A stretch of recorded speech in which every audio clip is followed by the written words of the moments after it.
Coucou les babes, j'espère que vous allez bien, moi ça va super. Nous sommes lundi 2 février et je suis très ravie de vous retrouver dans cette vidéo.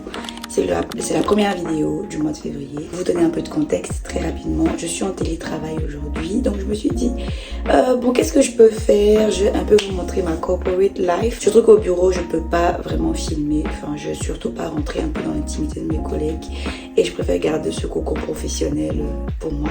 Étant à la maison aujourd'hui, c'est une occasion pour un peu vlogger à la maison. Comme ça, au moins, j'aurai des personnes à qui parler, c'est-à-dire vous. Si t'es nouveau sur la chaîne, enchantée, bienvenue. Moi, c'est Oriane. Je te laisse 3 petites secondes pour t'abonner, juste là. Merci et puis welcome dans la vidéo.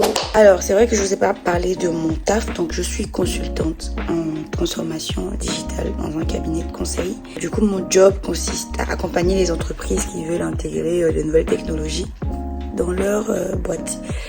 Donc moi je travaille avec des IT, des mecs de l'IT, de l'informatique, en mode projet. Donc je vais plutôt gérer, j'ai organisé l'intégration de tous les systèmes qu'il faut mettre et tout ça. Je suis pas informaticienne et tout ça, mais je travaille avec les gars de l'informatique pour m'assurer que les projets correspondent bien à ce qu'il faut. Et puis après, je fais un peu de formation pour les équipes, pour leur permettre de pouvoir utiliser les nouvelles technologies qui sont intégrées. Bref, je sais pas si c'est clair, mais c'est comme ça que je peux expliquer mon travail. En général, le lundi, ce que je fais, c'est que j'organise ma semaine. Il est 9h, je me suis préparée. J'aurais dû me filmer quand je me préparais parce que c'est bizarre. Avant, quand je faisais du télétravail, je me levais, je restais en pyjama, je voulais m'asseoir sur mon bureau directement et puis je commençais à travailler. Ça ne me permettait pas d'être tant efficace que ça parce que j'avais l'impression de me réveiller d'avoir sommeil en fait, d'avoir envie de dormir toute la journée parce que j'étais en pyjama, pas douchée, je mange sur mon bureau, bref, la journée était bizarre et pas très clean. J'ai changé de méthode. Maintenant, en fait, je me prépare comme si je vais au bureau. Donc quand je me lève, je prends une douche, je me coiffe un peu. Bon là, je suis pas coiffée parce qu'il faut boucler et tout. Mais j'ai quand même brossé mes cheveux, mis de la crème et tout ça.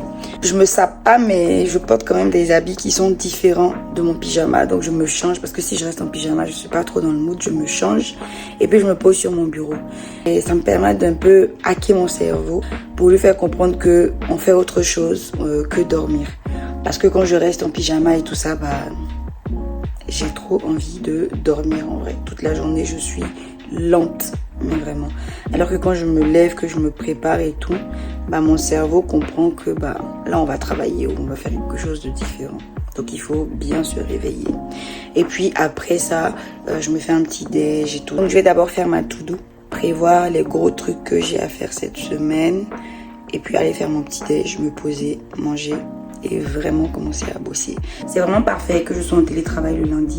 Donc ça commence lentement, mais bien. Parce que quand mon lundi est cadré et que j'arrive à organiser toute la semaine, après c'est de l'eau à boire, ça coule de source. Donc là c'est mon calendrier du jour, je vous montre pas toute la semaine, sinon d'aller voir mes clients et tout. Là tout à l'heure je dois travailler sur un produit RCU. Ensuite je fais du mécénat pour une association, donc je vais bosser sur leur truc pendant 1 heure. Après c'est mon déj, après j'ai un RDV médecin, ensuite j'ai une formation en fin de journée.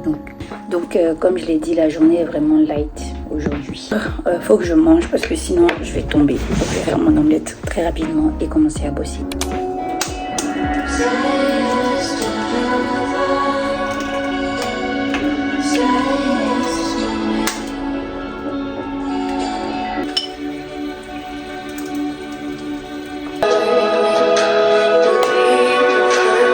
Je mange omelette, des flocons d'avoine avec un yaourt grec le matin. Parfois en plus de ça, je prends de la vitamine C pour me requinquer. Mais là, j'ai bien dormi ce week-end, je me suis très très bien reposée. Donc, j'ai pas forcément besoin de ça.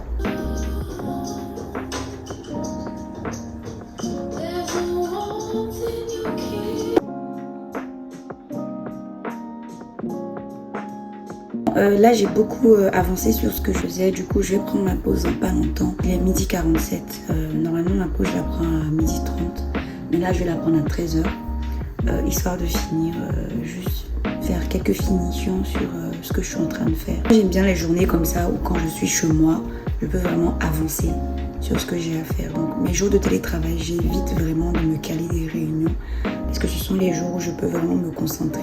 Et je sais pas vous, mais moi quand j'étais jeune, j'idéalisais beaucoup le travail. Pour moi, tous les matins, j'allais être super bien habillée, aller au boulot, faire des réunions, parler aux gens, donner des ordres, parce que la go, elle aime bien donner des ordres aux gens.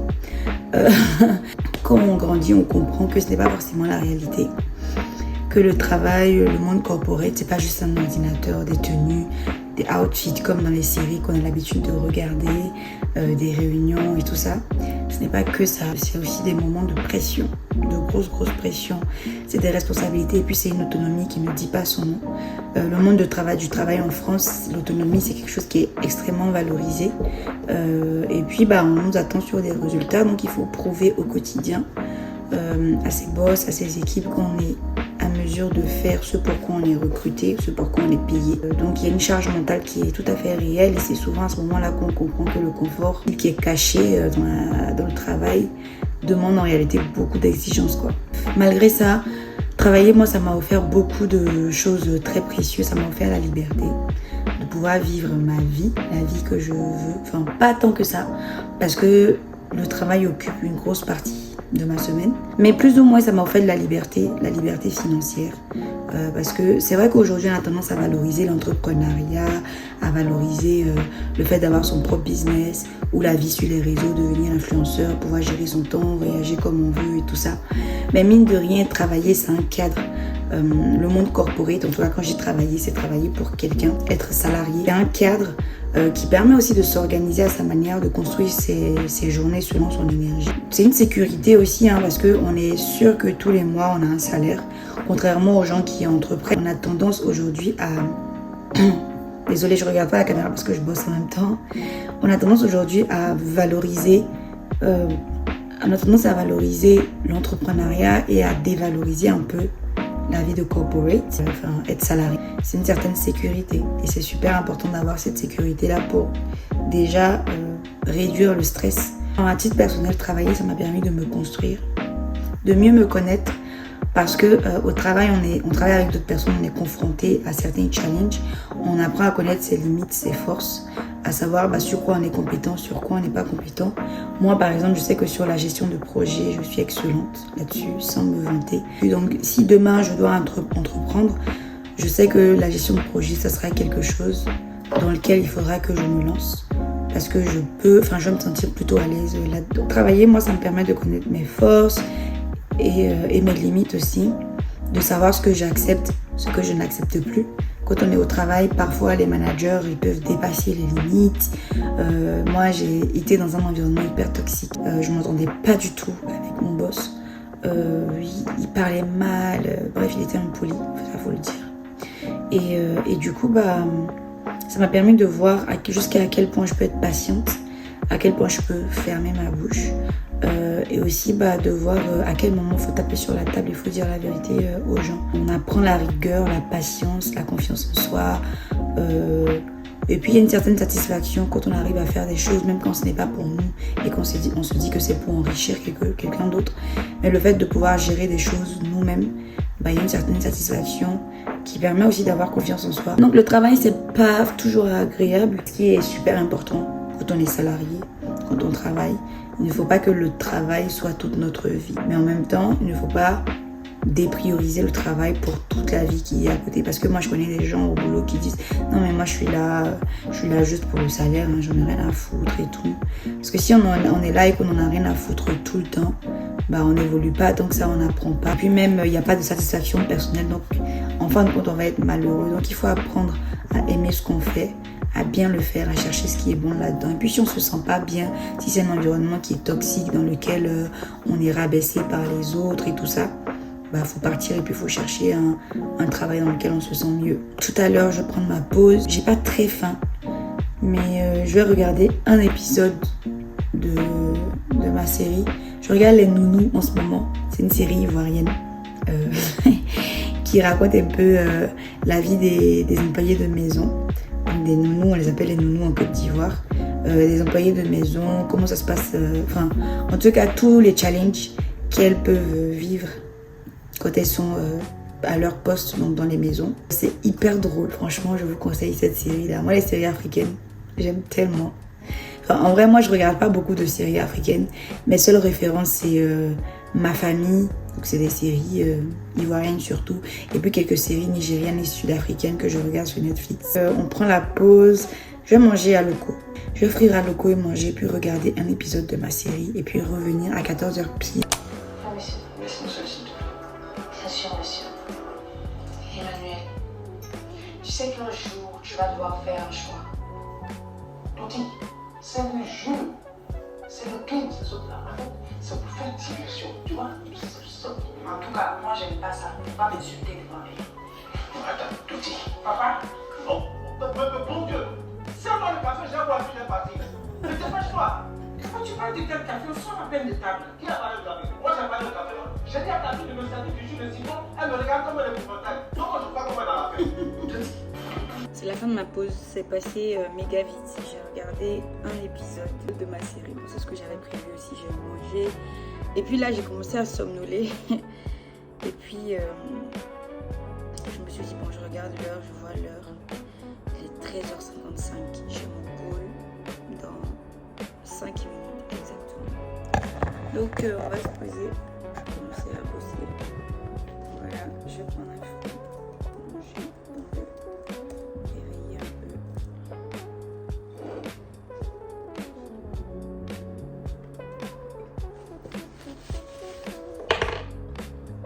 C'est une journée assez particulière. J'ai l'impression que mes collègues font comme moi. Le lundi, ils essayent de ne pas trop solliciter les autres, sauf en cas de besoin. Mais j'ai pas eu beaucoup de mails aujourd'hui. Il n'y a personne qui m'a appelé depuis ce matin. Ça, c'est magique.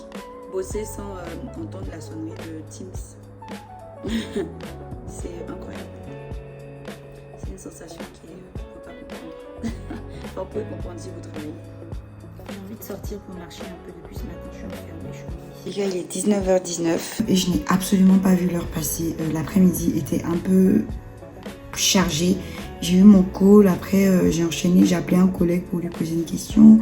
On s'est lancé sur un truc et puis après ça on a raccroché et moi j'ai décidé d'avancer là-dessus. J'ai pas vu l'heure, maintenant il est 19h.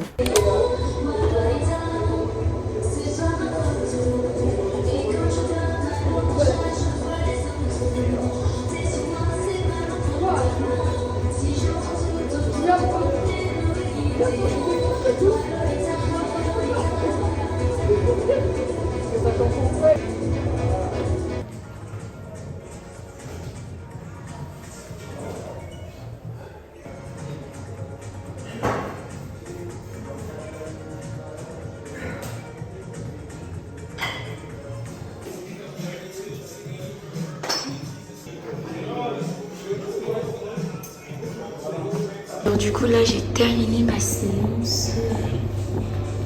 Coucou. Voilà. Je n'ai pas tout filmé parce que à un moment donné il fallait bosser. Donc j'ai préféré bosser. J'ai filmé les 2 premiers exercices. J'ai fait le Stairmaster, j'ai fait 10 minutes. Après je suis allée faire la séance haut du corps. De base je ne travaille pas beaucoup le haut du corps. Je fais surtout le bas du corps. Mais là je me suis fait mal au genou, donc je peux plus vraiment travailler le bas du corps, notamment tous les exercices qui vont solliciter mon genou et tous les exercices sollicitent le genou. Donc en attendant que mon genou se rétablisse, je travaille le haut du corps et je fais du cardio, des étirements et tout ça globalement et voilà. Et puis je vous ai pas dit, mais du coup j'ai fini mon challenge de 90 jours. Ça applaudit et franchement les résultats sont au top. Les résultats sont au top. Est-ce que vous voyez les glutes? Vous voyez les glutes ou pas? Vous voyez ou pas? Vous voyez ou pas? Vous voyez la cuisse là, comment elle est définie et tout. C'est incroyable. Bref, du coup, là je suis rentrée dans un nouvel exercice. C'est de faire un body recomposition. Je vous expliquerai ce que c'est. On rentre à la maison et je vous raconte. Ok, je suis rentrée à la maison. Je me suis douchée. J'ai qu'un seul produit à appliquer sur la peau avant d'aller me coucher. C'est toujours ma crème Nuxe là. Je vous rappelle, je vous avais montré ça dans un vlog. Et je maintiens mon propos. Cette crème Nuxe là, c'est une pépite. Parce que ça lisse vraiment la peau. Ça illumine le visage. Ça uniformise le teint. Enfin, toutes les promesses sont tenues. Franchement, toutes les promesses sont tenues. Et puis ça matifie. Ça matifie de fou. Donc, oh là là, comment j'ai appliqué mon truc là? Bon, n'appliquez pas comme moi, parce que j'ai fait n'importe quoi. J'ai fait n'importe quoi. Franchement, depuis que je l'utilise, je vois vraiment la différence. Le plus de ça, c'est que tu peux l'utiliser comme base de maquillage. Donc c'est ça qui est chouette. En général, j'ai pas de full face, mais je mets ça tous les jours, matin et soir, matin et soir. Et quand même, ça fait... j'ai acheté ça en novembre, donc mi-novembre, on est début février. Et il y en a encore, alors que j'ai appliqué ça tous les jours. Donc la boîte, elle est vraiment pleine, elle était vraiment pleine quoi. Là, on arrive à la fin. Mais il y en a assez pour le prix, je crois que c'était 29 € ou 39 €, je sais plus. 29 € il me semble. Donc pour le prix, on a les résultats, on a la quantité déjà. On a la quantité et on a les résultats qui vont avec. Donc je vous le conseille, je remets ça là. Je suis pas du tout en partenariat avec Nux, mais vraiment banger. Banger, honnêtement. Ok, du coup maintenant j'ai faim. Je vais manger et devinez quoi, je vais remanger à loco.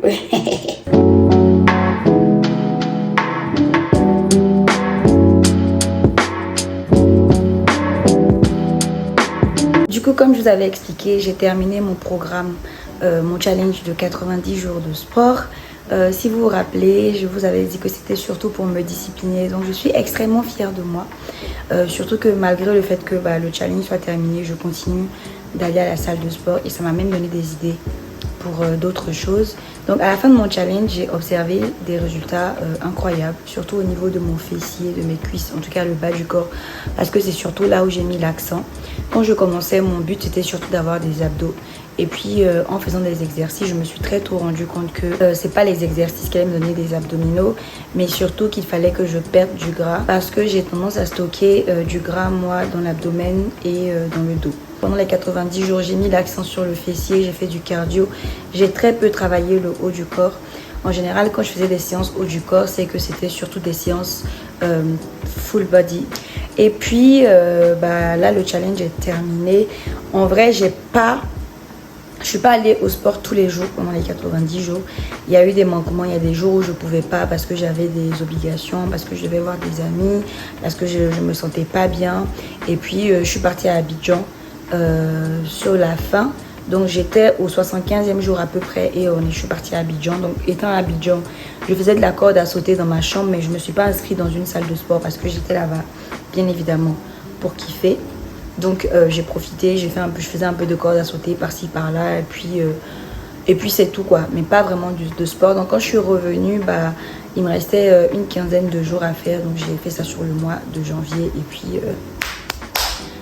Vodgo a terminé son challenge. Maintenant je rentre dans une seconde étape qui est de faire de la recomposition corporelle, puisque maintenant je comprends mon métabolisme, je comprends comment je stocke du gras et j'ai pu observer aussi les aliments qui me font grossir. Donc maintenant, je vais faire une recomposition corporelle. En fait, ça consiste à perdre du gras et à augmenter sa masse musculaire. Du coup, pour ça, il faut manger protéiné pour prendre du muscle et puis enlever tout ce qui est aliments trop gras. Donc, je vais commencer ça sur le mois de février. Donc là, c'est ma dernière semaine où je peux vraiment manger comme je veux, sans trop de restrictions. Et puis après ça, je vais commencer à enlever le sucre. Enfin, j'avais déjà enlevé le sucre au mois de décembre, mais je vais vraiment enlever le sucre d'une manière très radicale. Les aliments transformés, je vais les bannir, histoire de faire une sèche et en même temps une prise de masse musculaire. Donc c'est mon prochain challenge, voilà, je suis trop contente et puis j'ai hâte. Je pense que ce challenge là, je vais le documenter parce que les 90 jours, je ne les ai pas vraiment documentés. J'ai quelques vidéos par-ci par-là, mais j'ai pas fait jour 1 jusqu'à jour 90. Mais celui-là, je vais le documenter et je vais le faire aussi sur 3 mois. Donc de mi-février jusqu'à mi-avril et je vous montrerai les résultats.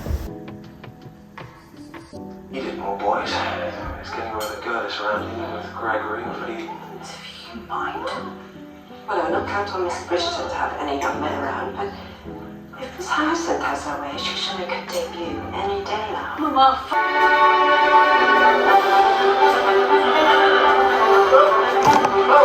Les babes, c'est la fin de la journée, c'est la fin de la vidéo parce qu'il est 23h et je me couche dans 30 minutes. Donc j'espère que vous avez regardé la vidéo jusqu'ici. Et si on ne se connaît pas encore, n'oublie pas de t'abonner juste là. Et je vous dis à très vite dans une prochaine vidéo. Bisous, ciao.